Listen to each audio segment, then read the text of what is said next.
The sky did not darken with rain but with shadow. For 3,000 years, the obsidian pyramid stood silent, a tomb of forgotten kings, buried under the weight of history. But tonight, something changed.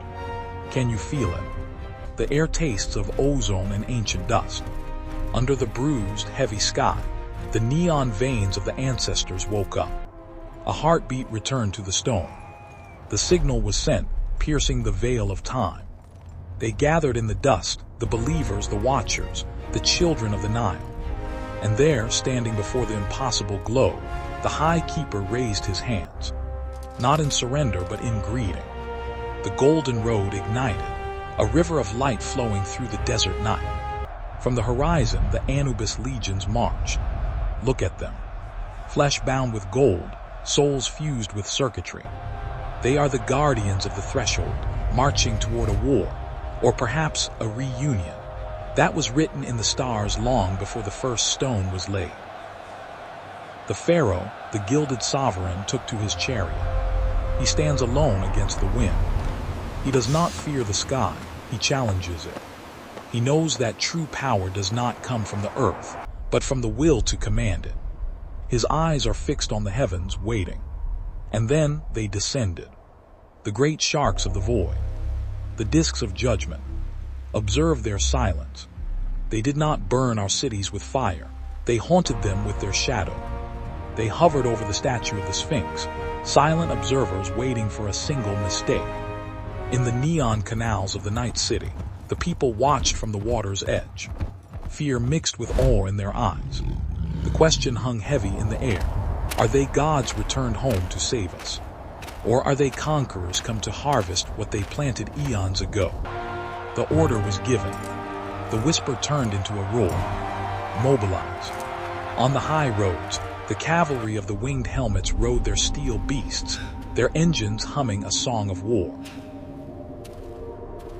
In the white avenues, the rhino commanders, elders of the sand who have seen 100 winters, prepared the heavy guard. Do not mistake this for panic. This is not fear. This is precision. A civilization built on the harmony of stone and starship does not tremble before the unknown. We marched, past the floating cities that defy gravity, casting long shadows over the dunes, into the canyon deeps where the water still runs pure and the secrets are kept. We looked up at the foreign moons hanging in our sky, majestic and terrifying, realizing for the first time that our world was becoming too small for our destiny. But who pilots the machines of the gods? At dawn, when the first light touched the highest dune, the contact was made. The pilot, the stranger in the suit of glass and night. He stepped from the void, feet touching the sand. He came not with a weapon, but with a presence, a memory. In the great hall, the council of black and white men. The air was thick with tension, a blade against the throat of history. The high priest of the white robe offered peace, his hands open. The shadow priest demanded caution, his eyes narrowed. They stood beneath the hovering gaze of the golden ships, debating the fate of our bloodline. Outside, the soldiers trained. The white helmet warriors sharpened their blades of light. Every breath was a preparation. We were ready to bleed for our sands, if blood was the price of survival. There are secrets buried deeper than the dead. In the dark corridors of the Undercity, the Keeper walked alone. Listen to the sound of his footsteps, echoing against the metal walls. He sought the activation codes, the language of light that had been sleeping. High above, on the windswept bridges, the watchers saw the city lights flicker. Was it a warning or a countdown? In the dojos, the elite trained with speeds faster than the human eye could follow. In the control rooms, the pilot merged his mind with our machines. And in that moment of connection, we realized the truth. Their technology, it was not alien. It was ours. Lost, forgotten, and now reclaimed. The speed tunnels lit up like nerves firing in a brain. The energy flowed. The dormant engines of the earth began to hum, a deep vibration felt in the bones of every living thing. The council made their choice. We would not kneel. We would stand tall. The patrols in the palm forests doubled. The scouts in the ruins of the old world reported movement. The atmosphere crackled with static. And then, the surge. Look at the horizon. The Black Pyramid screamed with golden fire. A beam of pure energy pierced the gray clouds, tearing the sky open, connecting the earth to the heavens in a pillar of light. Panic. No. This was not the end. This was destiny. In the crystal caves, the final artifact was unlocked. The pilot understood. This was never an invasion.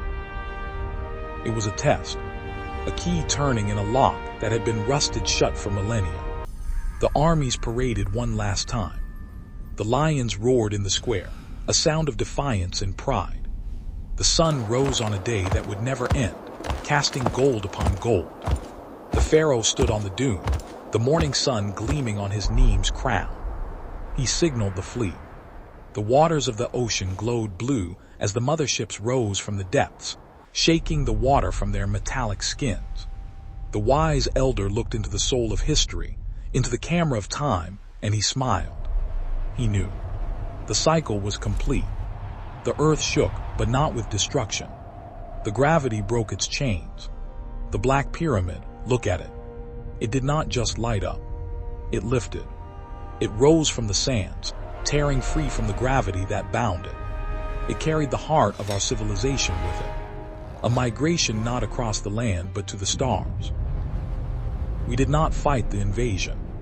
We became the voyagers. The sand settled back into silence. The sky cleared, blue and vast. And the Golden Empire ascended.